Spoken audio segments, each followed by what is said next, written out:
Hello guys and welcome back to my channel. तो आज हम अपनी स्टोरी का पार्ट 4 एक्सप्लेन करेंगे। तो एक्सप्लेनेशन सुनने से पहले बस सब्सक्राइब कर लो और वीडियो लाइक कर लो और फिर हम बढ़ते हैं अपनी कहानी की ओर। तो स्टोरी वहीं से स्टार्ट होती है जब हमारा हीरो एंट्री मारता है और कहता है कि मैं हूँ इसका हस्बैंड। जिसे देखकर ना जो हम वो औरत थी उसकी जो दोस्त थी वो शॉक हो जाती है कि ये क्या हो रहा है। मतलब उसे कुछ समझ में ही नहीं आ रहा होता है। वो कहता है तुम ऐसा कैसे कर सकते हो मेरे साथ, तुम मुझसे शादी कैसे करो, तुम मेरे फियांसे हो। जिससे वो कहता है कि मैंने तुम्हें कभी अपना फियांसे माना ही नहीं।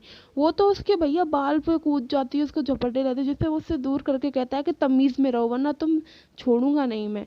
फिर वो है ना हमारी हीरोइन से कहता है सीईओ कि तुम नीचे जाके इंतज़ार करो, मैं यहाँ पे सब संभाल लूँगा। जब वो मना करती है तो वो कहता है कि तुम्हें मुझ पर विश्वास है ना, तो जाओ। वो भी विश्वास करके चली जाती है। फिर वो अपना रौद्र रूप सबको दिखाता है। तुम सबकी हिम्मत कैसे हुई मेरी वाइफ से ऐसे बात करने की। और अपने फ़ोन पे अपनी सेक्रेटरी को ऑर्डर देता है कि ये फैमिली से सारे कनेक्शन काट देगी। और जो कि है ना वो उसकी फ्रेंड थी ना उसके, जो कहती है कि तुम ऐसा कैसे कर सकते हो, मैं तुम्हारी फियांसे। जिस पे वो कहता है कि अच्छा तुम मेरी वाइफ के साथ ऐसा ट्रीटमेंट करोगे, मैं ये भी नहीं करूँगा तुम्हारे साथ। अगर तुम चाहती हो कि तुम्हारी फैमिली सड़क पे ना आ जाए तो अभी यहाँ से दफ़ा हो लो और एक और शब्द मत कहना। बेचारी को उसकी बात मानकर वहाँ से जाना ही पड़ता है। जो वो औरत आई थी ना मैनेजर की वाइफ, वो तो चुप ही रह जाती है। वो तो इसमें मेरा कोई कसूर नहीं भैया, मुझे तो यहाँ पे ना उसने सेक्रेटरी ने बुलाया था, उसने कहा था कि तुम्हारे पति का चक्कर चल रहा है ऐसे वैसे। तो वो कहता है मैं यकीन करता हूँ इस बात पे कि ऐसा ही होगा। और वो है ना फिर उस हेड की तरफ देखने लगता है। वो कहता है वो भी माफ़ी मांग लेती कि सर मुझे पता नहीं था, मुझे माफ़ कर दीजिए, मुझे पता नहीं था कि वो आपकी वाइफ है, वरना मैं उसके साथ ऐसा कभी नहीं करती। तो वो कहता है कि तुम्हारे जैसे नालायक लोगों की हमारी कंपनी में कोई ज़रूरत नहीं है जो बस चुगलखोरी करना चाह रहे हैं, और उसे भी जॉब से फायर कर देता है। इधर हमारी हीरोइन जब सड़क पर खड़ी होती है तो है ना पीछे से वो आती है लड़की और एकदम उसको कार के सामने धक्का दे देती है, जिससे हीरोइन का एक्सीडेंट होने ही वाला रहता है। लेकिन उसे बचा लेता है कौन, सीईओ नहीं, उसका एक्स। जिसकी वजह से उसके एक्स के पैर में भी चोट लग जाती है, जिसके वो कहने लगती है अरे कोई बचाओ कोई बचाओ। जहाँ पे सीईओ आ जाता है और वो एम्बुलेंस को कॉल करने का तुरंत कहता है। जब वो है ना उसकी वो फ्रेंड साइड से भाग रही होती है, वो उसको पकड़ लेता, कहता तुम अब कहाँ भाग रही, तुम्हें भी जेल जाना पड़ेगा। खैर इधर उसका इलाज चलता है उसके एक्स का, और वो उसे दवाई वगैरह दे देती है। उसका एक्स से बात करने लगता है कि तुम ठीक हो, मैं है ना तुम्हारे लिए किया था। जिसपे वो कहती है कि अब ऐसी बातें मत करो, मेरी शादी हो चुकी है। जिसपे वो बोलता है कि नहीं, तुम्हारी शादी तुमने सिर्फ मुझसे बदला लेने के लिए नहीं की थी। वो उसे समझाती है कि हम दोनों का साथ होना लिखा ही नहीं था, इसीलिए हम दोनों साथ नहीं हुए। मैंने तुमसे कोई बदला लेने के लिए शादी नहीं की थी, बस हमारी शादी हो नहीं सकती है, हम अब अलग हो चुके हैं और ये बात तुम्हें माननी ही पड़ेगी। वो मानने को तैयार नहीं था। वो कहता है कि हमारे 5 साल के रिलेशनशिप को तुम भुला सकती हो, मुझे इस बात पे यकीन ही नहीं है। तब तक सीईओ आ जाता है, उसका हाथ छुड़वा के कहता है कि मैं बहुत शुक्रगुजार हूँ कि तुमने मेरी वाइफ को बचाया, लेकिन उससे ज़्यादा कुछ एक्सपेक्ट मत करना। तो अब वो मेरी वाइफ है और उसका तुमसे कोई लेना देना नहीं है। वो है ना हमारी हीरोइन को कुछ देर बाहर जाने के लिए कहता है, क्योंकि उसे उसके एक्स से कुछ बात करनी थी पर्सनली। जिस पे वो जब वो चली जाती तो वो उसे एक चेक देता है 100 मिलियन, जिस पर एक्स कहता है कि एमएनएन ग्रुप के मालिक से मुझे यही उम्मीद थी। तो सीईओ पूछता है तो तुम्हें मेरी आइडेंटिटी पता है। एक्स बोलता है कि हाँ, आइडेंटिटी का पता तो मैं भी लगा ही सकता हूँ। सीईओ बोलता है अगर तुम मेरी ज़िंदगी में फिर से ना अटको तो तुम्हारे सारे कॉन्ट्रैक्ट तुम्हें वापस दिला सकता हूँ। जिस पे एक्स बोलता है अगर अटकूँ तो क्या फिर नहीं दिलवाओगे, क्या फिर से हमें बर्बाद करने पर चल जाओगे। तो सीईओ बोलता है कि हाँ, तुम सोच सकते हो। उसके एक्स बोलता है कि तुम्हें क्या लगता है जो लड़की मेरी माँ का एग्रीमेंट पास नहीं कर पाई वो तुम्हारी माँ का टेस्ट कैसे पास कर पाएगी। जिसमें सीईओ बोलता है वो सब तुम्हारी टेंशन की बात नहीं है, मैंने उससे शादी की है और अपनी माँ के सामने उसका स्टैंड कैसे लेना है वो मैं जानता हूँ। एक्स बोलता है कि आपको क्या लड़कियों की कमी थोड़ी ही है, आपके पास तो बहुत सारी लड़कियां हैं, फिर आप मेरी ही गर्लफ्रेंड के पीछे क्यों पड़े हैं। मेरा उसके साथ 5 साल का रिश्ता था, मैं उससे बहुत प्यार करता हूँ। जिस पर सीईओ बोलता है कि ऐसा कुछ भी नहीं है। जिस पे एक्स बोलता है कि क्या आप उसके साथ सिर्फ खेल खेल रहे हैं, कुछ टाइम के लिए उसके साथ रह रहे हैं और फिर से छोड़ देंगे।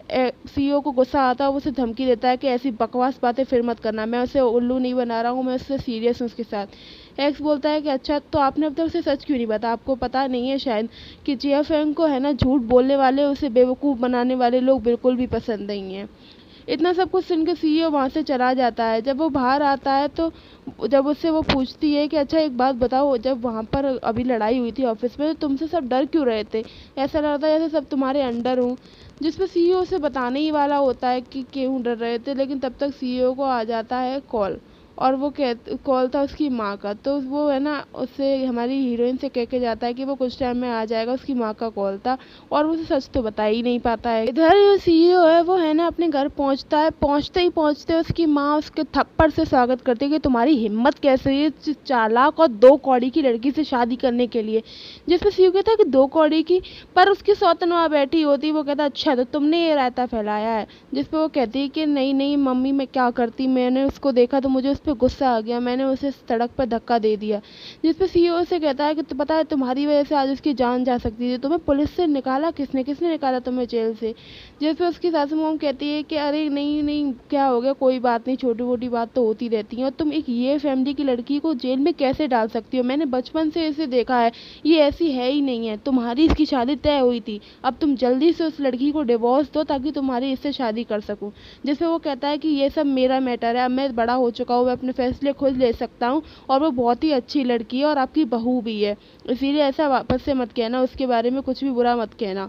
जिसपे वो कहती है कि अच्छा तो तुम ऐसे नहीं मानोगे, और वो अपने गार्ड से कह के उसे डिटेंशन यानी उसे बंद करवा देती है कमरे में।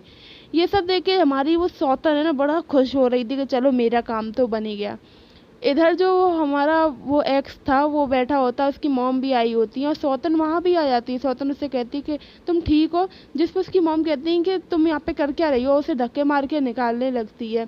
जिस पर सौतन कहती है अच्छा इल्ज़ाम तो मुझ पर लगा है कि मैंने हीरोइन को धक्का मारा था, पर सच तो ये है कि ये सब तुम्हारी सोची समझी चाल थी, भूलो मत।